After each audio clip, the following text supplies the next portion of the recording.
Jag gjorde ingen yoga i morse så det här blir väl bra. Det är ju mest det är ju för klimatet och miljön och det här ju. Och... Inget kul om det är enkelt. Hela tiden. Eller hur?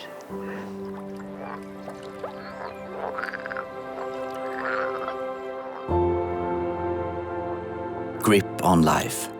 Här jobbar forskare, myndigheter, skogsägare och intresseorganisationer tillsammans för att utveckla hänsynen till skogens vatten- och våtmarker samtidigt som vi kan fortsätta med ett aktivt skogsbruk.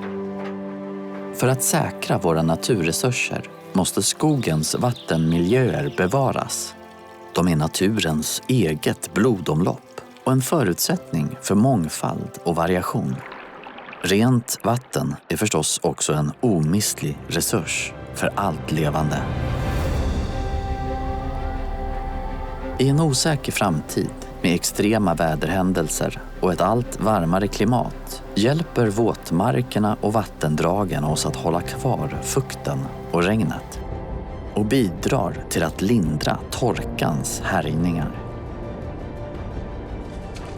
Att åter låta vattnet stiga i våra många utdikade våtmarker är också en nyckel till att hindra kol från att brytas ner och läcka ut i atmosfären som växthusgaser. Så när vi hjälper skogsägarna till ny kunskap och bättre metoder vill vi säkra framtiden för bäckar, älvar, sjöar och våtmarker i hela landet.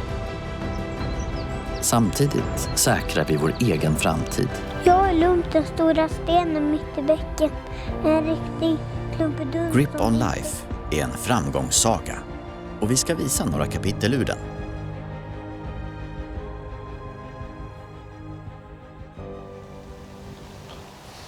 Ja, då är vi vid våtmarken i Strågeryd, 2 mil norr om Karlskrona i Blekinge. År 2019 anlade Per Strågesjö en våtmark här för att bromsa upp vattnet i landskapet och gynna växter och djur som trivs i den fuktiga miljön. Växter och sländer och fjärilar och fåglar. Alla har ju ökat i antal från innan inventeringen. Och sen är det ju groddjur och då finns ju den här långbensgrodan också. Jaha, du har en långbensgroda här? Ja. Har du sett den? Ja. Våtmarksrestaurering är så mycket mer än biologisk mångfald. Våra dikade våtmarker läcker idag oroväckande stora mängder koldioxid och metan. Men vi kan motverka klimatförändringen genom att göra marken blötare och stoppa nedbrytningen av organiskt material.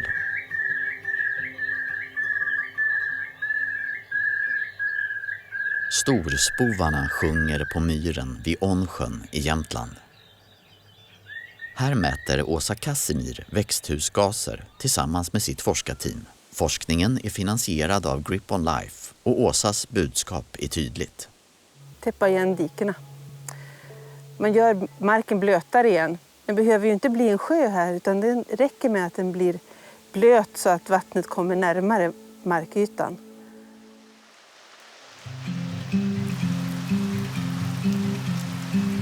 Ja, det är Smålandsväder. Det blir realistiskt.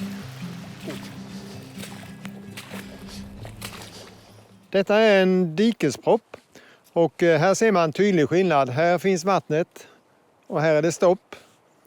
Vattnet rinner ut här på mossategen. Sen finns det ju vatten givetvis på andra sidan men det är stor nivåskillnad. Jag har en liten mätsticka här. Det skiljer ungefär 40 centimeter här nu mellan högvatten och lågvatten. Allt vatten stoppar ju inte och det är inte tanken heller utan det ska vara lagom mängd för att hålla ner den här nedbrytningen av kolet som sker i den här mossen utan växthusgas och koldioxid ska inte gå upp i atmosfären. Det är ju mest det är ju för klimatet och miljön och det här ju och vi ville prova.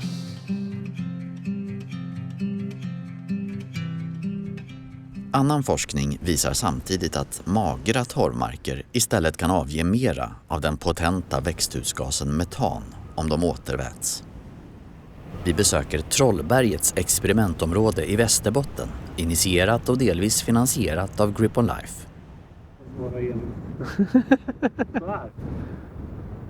Lite upp med katten. Att restaurera ett sånt här system ur ett växthusgasbalansperspektiv är inte vettig miljöpolitik. Utan däremot så ska vi ju satsa på de våtmarker där effekten är som störst. Det är väldigt näringsrika våtmarker som kanske tidigare har varit jordbruksmark. Men det bästa sättet ur ett så att säga, växthusgasbalans, det är nog att ha skog på den. Samtidigt har Åsa Kasemis allra senaste rön från Ånsjön tvärtom visat att även magra myrar kan återvätas utan ökade utsläpp. Forskning pågår för att ge oss mer kunskap på sikt. Hur återväter man då dikade våtmarker i praktiken? Vi hänger med Grip on Lifes Patrik Karlsson till ett område där flera olika metoder utvärderats för att proppa och lägga igen diken. När man bygger en propp är det väldigt viktigt att man bygger den tillräckligt högt. För en av de tidigare propparna för flera år sedan som gjordes, som vi följde upp för att se hur man skulle göra det här, var ju alldeles för lågt byggda. Och då forsar ju vattnet över och proppen förstördes. En annan grej som är viktigt att tänka på när man ska göra en sån här propp, det är det att man gräver ut diket ordentligt i botten. Så det är inte massor med grenar eller rötter där som gör att vattnet kan ta den vägen och under proppen. Så det är lite sånt som vi har lärt oss i det här projektet. Erfarenheterna har sammanställts i en ofta nedladdad handbok. En av många rapporter, filmer, kartverktyg och andra nyttiga länkar i kunskapsbanken på Grip on Lifes hemsida.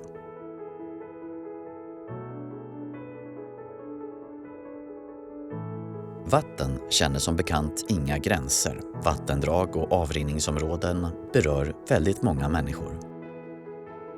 Hur får man då markägare, myndigheter och andra aktörer i samhället att enas när vattenmiljöer ska åtgärdas? Ofta så är ju vatten också komplexa frågor. Det är många som har intresse i vatten.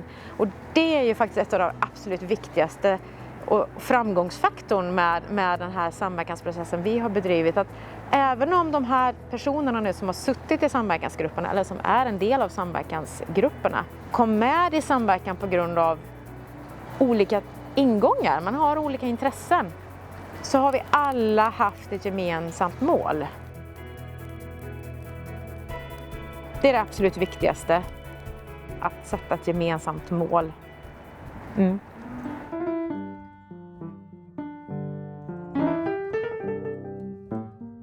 Det var större fiskar förr, innan vi byggde ut vattenkraften och innan flottningen, när våra vattendrag rensades och stensattes för att virket från skogen skulle kunna nå älvmynningarna och skogsindustrin. Runt Vindelälven har Grip on Life följt upp resultaten i bäckar och åar som restaurerats för att förbättra fiskens lekmöjligheter. Även här ska många samsas. Myndigheter, markägare och fiskare. Som här i Ruskträskbäcken. Här är en 1-årig öring. Han är 1 år gammal.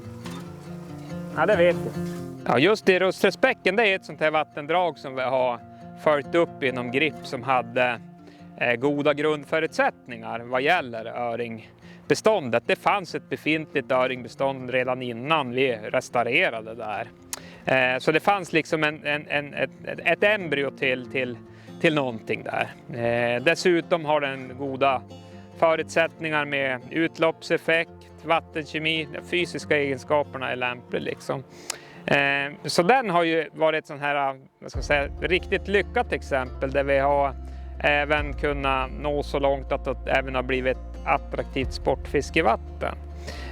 Men med det sagt så skulle jag vilja säga i det fallet så har förvaltningen också spelat en stor roll där fiskerättsägarna har även arbetat aktivt med förvaltningen i samråd med mig då.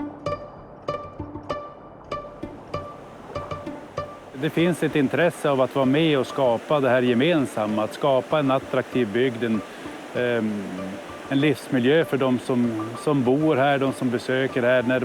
När man får besök att man kan åka till en sån här plats även om man inte kanske i grunden är intresserad av själva fisket. Och det understryker ju att vattnet är ju så mycket mer än fisket. Det är ju den här livsmiljön där vi sitter nu och liksom njuter av bakgrundsljudet och ingenting annat. Så att jag tänker att det är det som skapar incitament för många av oss markägare att på något sätt vara med och skapa det. Utifrån vårt ägande av marken så är vi ändå med och skapar någonting för alla. En attraktiv livsmiljö helt enkelt.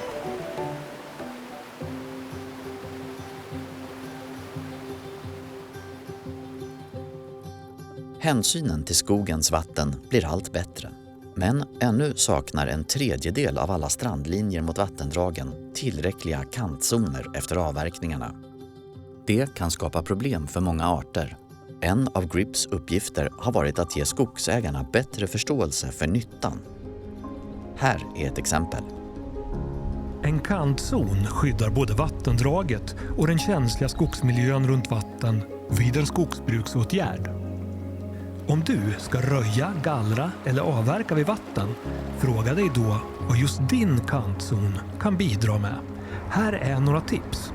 Tillsammans med skogssektorn har ekologen Elisabeth Andersson på Skogsstyrelsen jobbat fram en lista på vad en kantzon ska hjälpa naturen med. Träden ska kunna bidra med beskuggning. Vi vill ha föda till det som lever i vattnet. Vi vill att det ska kunna trilla ner död ved till vattnet. Kantzonen ska bidra med stabilitet, alltså rötterna och marken och så. Den kan fungera som filter för partiklar och sediment, annat som kommer med markvatten eller ytvatten. Om det blir spårbildning och så, då har man den här bufferten.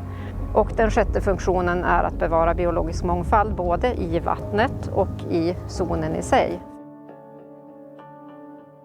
Men en stor del av kunskapsöverföringen sker på plats, ute i naturen, på pedagogiska demonstrationsområden som framförallt skogsägarföreningarna har anlagt med stöd från Grip on Life. Målet var 50 slingor. Det blev mer än 70 stycken. Det är alltid så när man skriver ansökningar att man vill göra väldigt mycket och sen när man kommer till verkligheten så varför lovar jag så där mycket? Jag skriver mycket mindre eller färre saker. Det blir väldigt många vattendragsvandringar, 150 vattendragsvandringar och det var en sån där siffra som jag tänkte, men varför skrev jag så mycket? Eller varför skrev vi så mycket? Men nu har de har ju liksom klarat det där med råge. Och bakom varje vattendragsvandring, dikespropp och restaurerad bäck, rapport och film finns förstås Grip on Lifes alla projektdeltagare.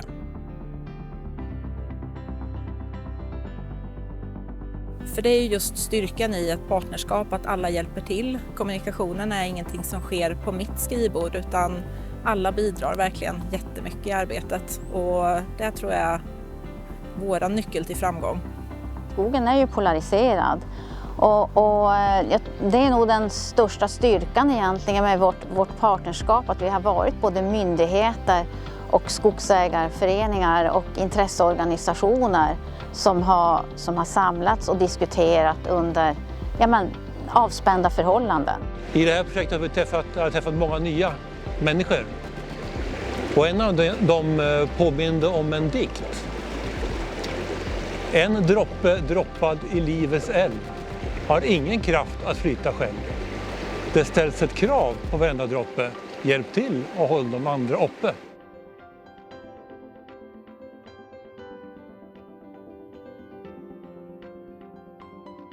Filmen producerades med bidrag från Europeiska unionens LIFE-program.